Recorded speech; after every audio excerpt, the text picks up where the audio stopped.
महाराष्ट्र में पालकी तथा वारी की परंपरा सदियों से है। भक्तगण साल में 1 या 2 बार चलते हुए पदयात्रा करते हैं। ईश्वरी नामस्मरण में मुक्त होकर भजन कीर्तन करते हुए जेजुरी तथा पंढरपुर की यात्रा करते हैं। साई के अवतार काल में उनके एक श्रेष्ठ भक्त मानसापति यानी कि भगत को बाबा की असीम कृपा का अनुभव तथा उनकी देवी शक्ति का परिचय जब वह खंडोबा की यात्रा के लिए जेजुरी जा रहे थे तभी आ गया। जब वह जेजुरी की यात्रा के लिए पदयात्रा करते हुए जा रहे थे तभी पानी की बहुत बड़ी दिक्कत उनके सामने आ गई। सारे कुएं सूखे पड़े हुए थे। तभी उन्होंने श्रद्धा भाव से अपने गुरु साई की प्रार्थना आरंभ की और चमत्कार हो गया। पानी का एक बहता झरा उनके नज़रों के सामने आ गया, जिस वजह से उनकी और उनके साथ पदयात्रियों की प्यास बुझ गई। ऐसे ही एक बार मानसापति खंडोबा की पालकी लेकर जेजुरी की यात्रा के लिए निकल पड़े। रास्ते में उन्हें जेजुरी में प्लेग के महामारी के फैलने की खबर लग गई, जिससे वह भयभीत हो उठे। मानसापति सोच विचार में डूबकर निराश और हताश होकर पालकी के पास बैठे थे। तभी उनके पीछे से किसी की आहट का आभास हो गया।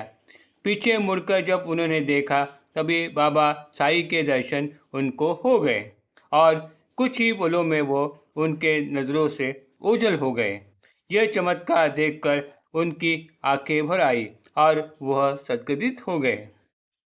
अपने इस अनुभव के बारे में उन्होंने अपने साथी पदयात्रियों को यह खबर सुनाई, जिससे वो भी हर्ष उल्लास के साथ देव खंडोबा तथा साई का जयघोष करते हुए बिना डरे यात्रा का आरंभ उन्होंने शुरू कर दिया और जेजुरी जा पहुँचे।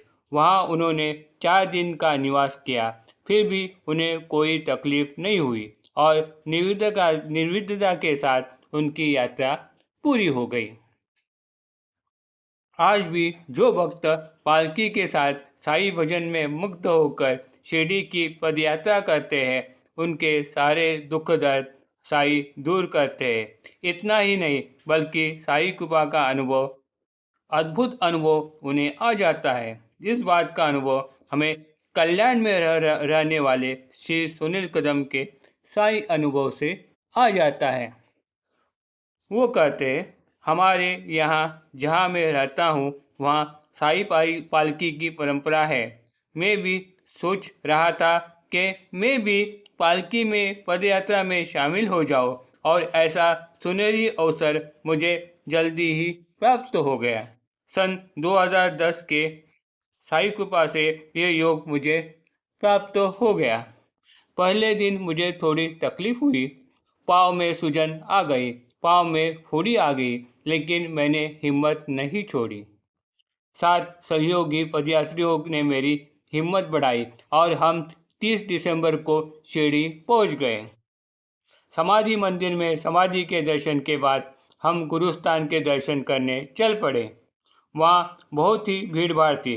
तभी मेरे पैरों के नज़दीक एक नारियल पड़ा है, ऐसा एहसास मुझे हो गया।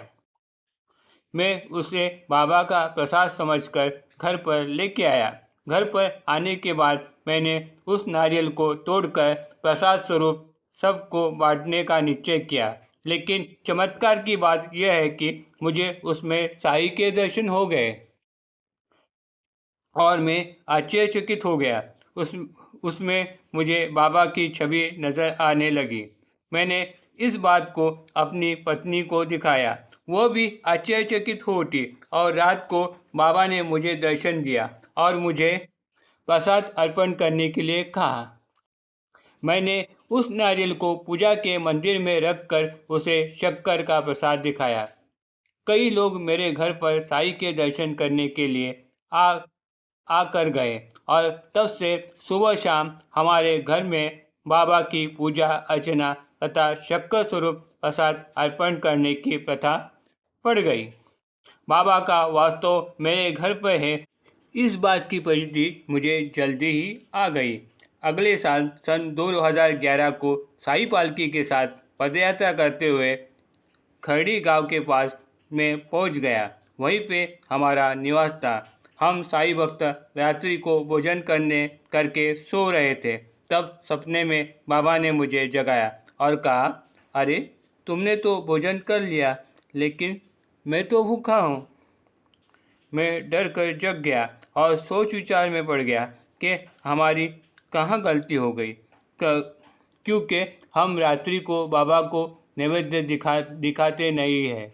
दोपहर को हमने एक साई भक्त के घर पर बाबा को नैवेद्य दिखाया था। फिर बाबा ने ऐसा क्यों कहा? मैंने सहयोगी पदयात्रियों को इस बारे में बताया।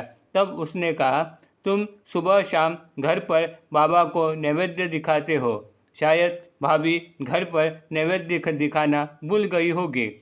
दूसरे ही दिन मैंने घर पर फ़ोन करके बीबी से पूछा। तब उसने कहा वह किसी रिश्तेदार के घर पर खाना खाने के लिए गई थी, वहीं पर उसने भोजन किया, उस वजह से वह बाबा को नैवेद्य दिखाना भूल गई। इस घटना से बाबा का अस्तित्व मेरे घर पर निरंतर है, ये साबित हो गया। Om Sai Ram. Please like and subscribe my channel.